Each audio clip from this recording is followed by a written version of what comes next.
This is Mayor Chris Bollwage. Welcome to another edition of Our City. A few things going around the city of Elizabeth. Please keep in mind that the city and the county of Union still have plenty of vaccines available. Residents can visit ucnj.org/vax, V-A-X. That's ucnj.org/vax or ucnjvaccine.org. Then you can click on the Union County, Peterstown Community Center, or the Dunn Sports Center, or Kane University in order to schedule an appointment, or simply call 908-820-4250. That's 908-820-4250. Peterstown is open on Tuesdays from 1 to 7 p.m., Thursdays from 9 a.m. till 2:30 p.m. The Stephen Sampson Center is on Wednesdays from 5 to 8 p.m. and Saturdays from 10 a.m. to 2 p.m. The Dunn Sports Center on Thursdays from 4 p.m. and the hours at Kane University vary, so you can check with the county website for scheduling information. As you can see, the City of Elizabeth has made the opportunity to get vaccines readily available for all. Please get vaccinated. You do not need an appointment. Walk-ins are acceptable. Masks, however, are required. Please, no food or drink or chewing gum, especially 30 minutes prior. A photo ID is required. Anyone under the age of 18 must be accompanied by an adult. Insurance is not needed, but if you do have coverage, please bring a copy of your insurance card. Anyone under the age of 18 will need a copy of a birth certificate and a parent or guardian to sign a consent form on the day of the appointment at the center. It's extremely important that we get vaccinated. Currently in the city of Elizabeth, it is estimated 82% of all availability are vaccinated. And keep in mind that 12 to 17-year-olds in our city, 68% of that subgroup is vaccinated. So we have a ways to go, but we're doing pretty good. Let's get that number in the next month up to 90% and the 12 to 17-year-olds up to 75%. You still must wear a face mask or a covering whenever you are in public buildings. Keep in mind that our young people in schools are wearing face masks. We're keeping social distance as much as possible, washing your hands as frequently as possible, because personal responsibility is extremely important. If you need any information, you can reach us on our social media sites or call our public information office at 908-820-4124. You know, there's a lot going on in the city of Elizabeth and throughout our region, especially with the floods and especially with the plans that President Biden has put in place. And tonight's show, I'm pleased to have on Mr. Edgar Lopez, who's the Director of Neighborhood Revitalization and the Workforce Development at the Elizabeth Development Company. Their offices are on First Street in the city of Elizabeth, and I'd like to welcome Mr. Edgar Lopez. Edgar, welcome to the show. So Edgar, before we get into some of the questions, tell us a little bit about yourself and how you came up through this business. Sure, I've been EDC about 10 years now total. And I've worked in different divisions of the company, the Urban Enterprise Zone division as a coordinator, now doing NRTC, Neighborhood Revitalization, tax credit applications, and workforce development. So Edgar, the Elizabeth Development Company, its mission, and you've just talked about your role, but talk about the mission of the development company. So EDC is a lead economic development company that serves the city of Elizabeth in partnership with the city to serve business owners across the city, helping them with loan programs, technical assistance for their businesses, helping them, get permits and stuff for the business. And also lately we've delved into workforce development, which is a key component now of our economic development strategy, trying to get local residents access to higher paying jobs, to careers. And to get there, we need to provide training for the residents. And Edgar, pre-apprenticeship, when you talk about training, is an extremely important way to get people jobs. So, how is the pre-apprenticeship program for construction work through EDC? So the pre-apprenticeship program has an aim, a target, to get residents into registered apprenticeship programs with construction trade unions. That's our goal. Although we do work with private construction companies. So registered apprenticeship programs are registered with the United States Department of Labor, and they have a structured growth and career track with stipulated wage increases over time based on their training plan, which could be 2,000 hours, 5,000 hours total. So it's several years. As an example, the plumbing union has a registered apprenticeship program that's Local 24. It's a 5-year program, and apprentices start at $18 an hour. But by the 5th year, they're making between $50 and $70 an hour with just a high school diploma. So that's why our goal is to prepare residents to be able to present a competitive application for these positions. So our pre-apprenticeship program, which is funded in large part by the New Jersey Department of Labor and Workforce Development, provides funding to train people with no experience, but who do have a desire to go into the construction field with certain hands-on construction preparation and general construction, electrical assistant, HVAC. We're now doing CDL training as well. So that way, when they go to apply, they're competing against hundreds of people for a very in-demand position, and now they have a better shot at getting hired. The difference between a registered apprenticeship and a regular construction job. Can you explain that to the viewers? Sure. So a registered apprenticeship works with a specific trade within construction. So construction's a big umbrella. And under that umbrella, we have the electrical trade, we have the plumbing trade, roofing, the finishing trades, which is painting, spackling, glazing. And there's a trade union that represents each one of those disciplines. So for example, the electrical union, which is Local 102 in this geographic area, they have applications only once a year, but they take their application several times a year. And at one point of the year, they announce who's going to be testing. So it's not like a regular job that you can just show up and say, hey, I have some experience. Can you hire me? Or, I'm interested. There's actually a process that you have to go through to be able to submit an application successfully. It's a really rewarding opportunity if you can get hired, because regular construction jobs with private companies are obviously rewarding. We encourage them as well. We work with several private contractors, but the registered apprenticeship pathway provides like a structured career path for growth. And also the registered apprenticeship program for the electrical union and for the pipe fitting union, you can actually take your 5 years of apprenticeship, and the New Jersey Department of Education actually awards college credits for that time that you spent in the apprenticeship. And Edgar, the barriers exist. And I know you want to talk about it, but one of the barriers you mentioned is they only take applications once a year. Exactly. So some unions take it twice a year, some once a year, because the registered apprenticeships have an agreement with the Department of Labor where they have to submit their training plan. It has to be approved by the Department of Labor, and also a recruitment plan. So there they have to disclose what strategies they have to take in new applicants each year. So a lot of times people don't have this information. It's not shared with them. It's hard to find, although it is posted on their websites. But what we do is we monitor, and we have relationships with the trades so that they also inform us. And once they inform us, we spread the word, and we help people apply on that date to the union. Yeah, Go ahead. No, I was going to say that gets difficult for the average person because it's a long wait. Exactly. So if you miss the May application deadline, then you have to wait till the next application deadline, which could be 12 months later.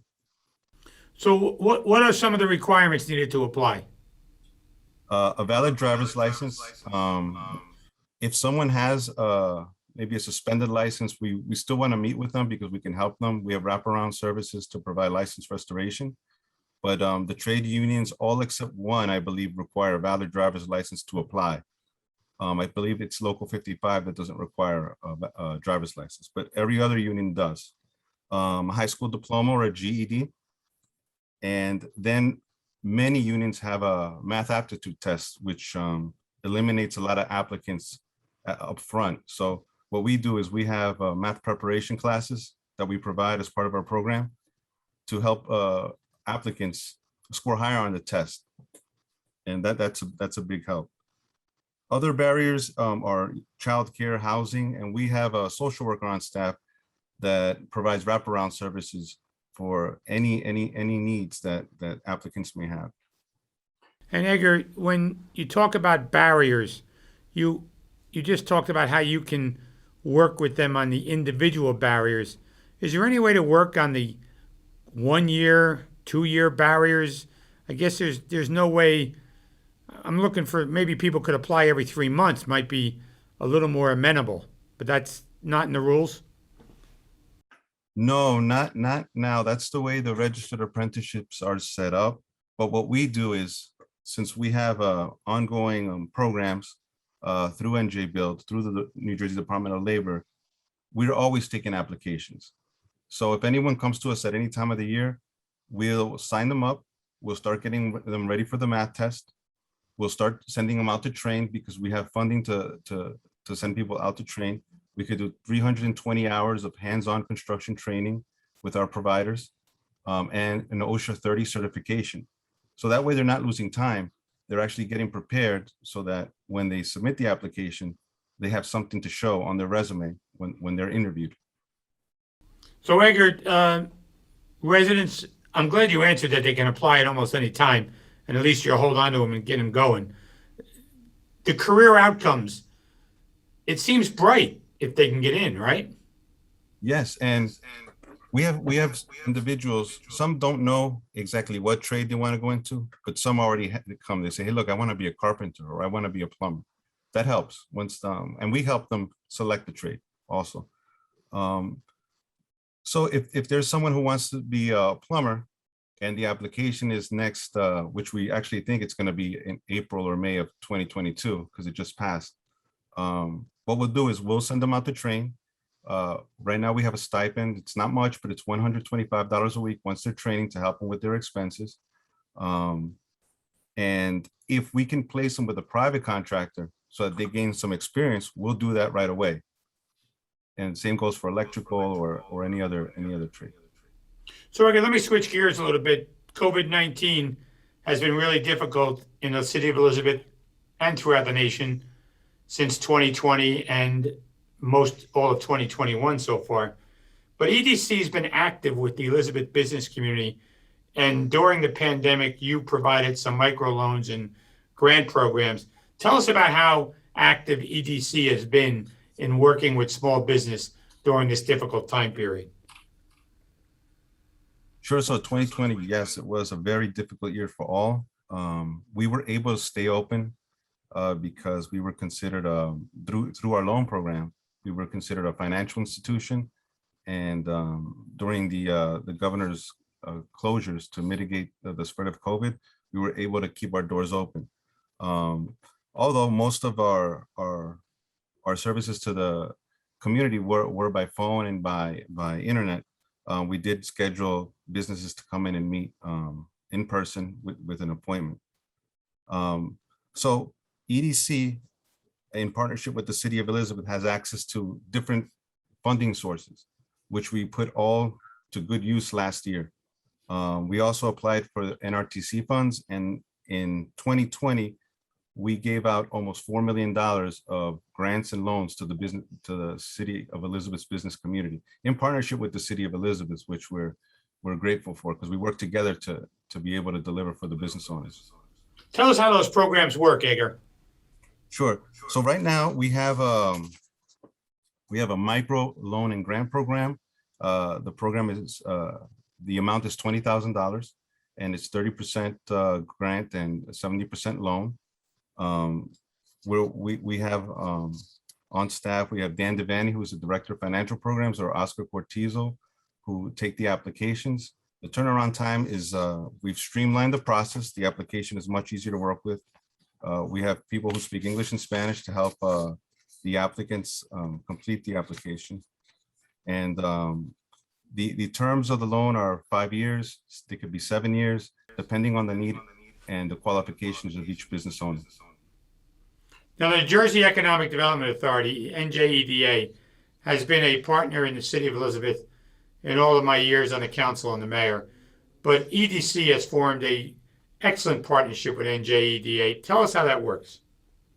Yes, this year we applied for a grant from the New Jersey Economic Development Authority, and we're happy that we were awarded just this past summer. And that grant allows us to defer interest for a certain amount of time, or have the first 2 years of no interest on the loans. So that makes the financial instruments much more accessible and user friendly for the business owners, especially during this time of continued uncertainty. And Edgar, the program, can anybody apply for assistance on the NJEDA program, and how successful was it? Yes, for the NJEDA program, any business in the city of Elizabeth can call us and apply. We also have other programs, just the standard urban enterprise zone micro program. We have CDBG funding. And last year we did deliver a lot of NRTC grants, which we hope to have replenished next year. And the maximum loan amount for this? The micro loan and grant program is $20,000. If businesses need more money than this, we do have other loans that go $50,000 and $150,000, depending on the need of the business. What can the money be used for, Edgar? Can it be used for salaries? Can it be used for improvements to the business? What's the differentiation there? Yes, the funding can be used to pay rent, to pay utilities that need to be caught up with. It could be used for wages as well, to purchase certain equipment, to keep the business functioning. How do they apply? They can call us, or they can email us here at EDC. You can email Dan or Oscar. I can provide that information. What can you provide it, the phone number and email address? Our phone number is 908-289-0262. And they could email me, and I could connect them with the correct person. My email is elopez@edcnj.org. elopez@edcnj.org. Any necessary documents when you apply? Yes. So we have our standard application, and we require 2 years of tax returns, a lease for the location, and then we have a list on the application, and then any receipts and invoices that need to be paid. So, Edgar, we talked about the urban enterprise zone, that you were the director of the program at one point, and are you still the director of that program? No, I was a coordinator. You were the coordinator. Is the director. Yeah. Well, coordinator's higher than director, isn't it? Oh, well, I guess assistant coordinator. Yeah, way back when. Way back when. Tell us about the urban enterprise zone and the new funding for local businesses in the bill that was just signed. Sure. So we want to thank your leadership, Mayor Bollwage, because you worked with many other government leaders to help us replenish that program that was so vital to the growth of Elizabeth back in the day, when we could actually use funding to do projects and do facade grants, do more loans. So the future looks bright with the signing of that bill a few weeks ago, and we're looking forward to starting up and reaching out to the business community in a stronger way. Well, for the first time in a long time, the urban enterprise zone is now going to have a set amount of funding attached to it for all of the cities throughout the state. And that hasn't happened in a while. Yeah, that's good news. So, Edgar, it's a difficult time with the flooding. Is EDC working on grants at all through the state for the flooding issues that may have occurred in the business community? Yes, NJEDA actually has a small $5,000 grant specifically for flooding damage for business owners. So we're sharing that with our business partners and businesses in the city, so that they know that they can apply for that funding. Our loan and grant programs also, we're making phone calls to our business owners to see if they could use a helping hand right now. Edgar, I want to thank you for taking the time to join us on the show this evening, talking about Elizabeth Development Company and all the work they do. Thank you for having me on, Mayor. I appreciate it. All right, Edgar, be safe. You too, Mayor. Thank you. This is Mayor Chris Bollwage. I want to thank Edgar Lopez of the Elizabeth Development Company, and we'll see you next week on another edition of Our City. Get vaccinated. Stay safe.